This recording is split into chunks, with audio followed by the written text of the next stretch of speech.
Halo semuanya, selamat datang di channel Drit. Di konten kali ini, gue akan melanjutkan cerita manhwa yang berjudul Helmut the Forsaken Child, chapter 10. Divinity, kekuatan untuk memurnikan, yang melindungi manusia dan menolak hal-hal yang negatif. Kekuatan itu menusuk tubuhku. Rasa sakit ini belum pernah aku rasakan sebelumnya. Aku tidak bisa mempertahankan kesadaranku. Demonic Beast yang berubah menjadi manusia, dan seorang manusia yang berubah menjadi demonic beast. Kemana aku akan pergi? Sebuah kereta yang melewati hutan, dan seseorang berkata, "Sial, tanya, tempat ini ada di dekat Frost of Roots.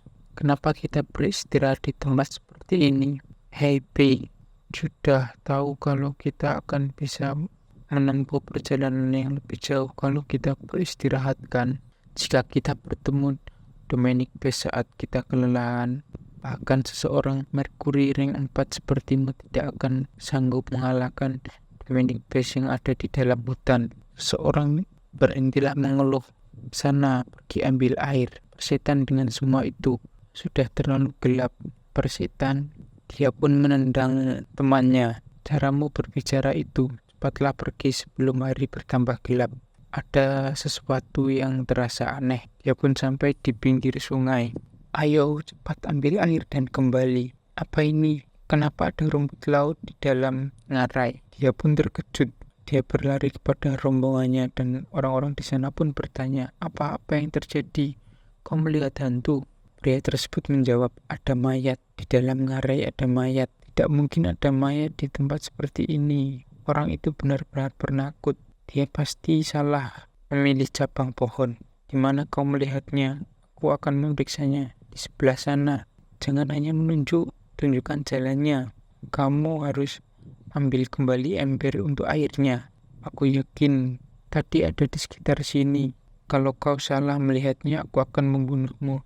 "Tidak kok, sumpah. Itu benar-benar ada mayat. Ayo kita segera kembali. Aku tidak mau melihat mayat lagi." "Tunggu, Pink, datanglah cepat." "Ya, dia bukan mayat. Dia masih hidup." "Oh, dia mulai sadar. Dia sudah tersadar." "Maaf, apa kamu sudah sepenuhnya tersadar?" tanya wanita itu kepada Helmut. Dalam pikiran Helmut, "Aku ada di mana? Apa aku sudah berhasil keluar dari Frost of Roots?" Wanita itu berkata, "Jangan takut, kamu aman di sini. Orang ini yang tadinya pergi untuk mengambil air dan melihatmu dalam keadaan buruk. Dia berteriak, jadi aku pikir kau sudah mati. Tapi untungnya kau baik-baik saja. Siapa namamu?" Helmut menjawab. "Helmut, ada lagi? Aku tidak ingat." "Benarkah itu sedikit mengkhawatirkan? Kelihatannya kamu tidak memiliki luka luar. Apa kamu terbentur?" "Ngomong-ngomong, namaku Tanya. Aku Mercury, medali rank 3 dari Corp Mercury." Dalam pikiran Helmut, manusia selain aku. Tanya berkata, "Kau tahu tempat ini berada di mana kan?" Helmut menjawab, "Tidak, aku tidak tahu." Tanya pun berkata lagi, "Tempat ini adalah di Sky Frost. Sepertinya kamu tidak ingat. Tempat kamu pingsan, kepalamu pasti terbentur terlalu keras. Apa ada sesuatu yang bisa kamu ingat?" Helmut pun menjawab, "Namaku dan cara untuk menggunakan pedang." Tanya berkata, "Kamu tahu cara menggunakan pedang sangat melegakan. Kelihatannya kondisi fisikmu baik-baik saja. Kamu hanya membutuhkan dokter untuk memeriksa kepalamu. Kami akan menjagamu sampai kamu tidak memerlukan bantuan lagi. Jadi percayalah padaku. Untuk sekarang kamu adalah tanggung jawabku."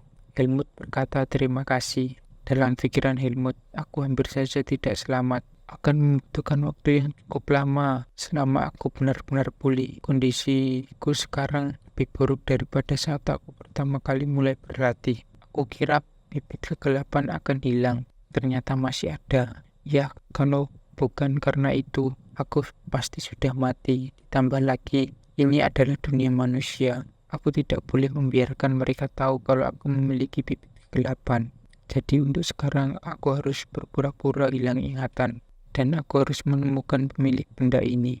Jangan terburu-buru, pelan-pelan saja. Aku baru mengambil langkah pertama. Wah, dia orang yang kurus yang kita temukan kemarin, tanya salah seorang pria. Dia mungkin mengikuti PIN dan membasuh dirinya. Sekarang dia terlihat seperti seseorang yang berbeda. Tidak mungkin penampilan seseorang bisa berubah seperti ini hanya karena membasuh diri. Dia mungkin tidak mungkin. Apa dia seorang bangsawan? PIN berkata, menarik sekali. Saat aku menemukan dia di perairan, kupikir mirip mayat. Maaf, kau seorang bangsawan atau anak dari keluarga kaya? Aku tidak tahu. Sudah kubilang aku hilang ingatan, jawab Helmut. Siapa yang peduli tentang identitas? Sekarang dia adalah pendatang baru di Mercury. Tidur menyak, tanya.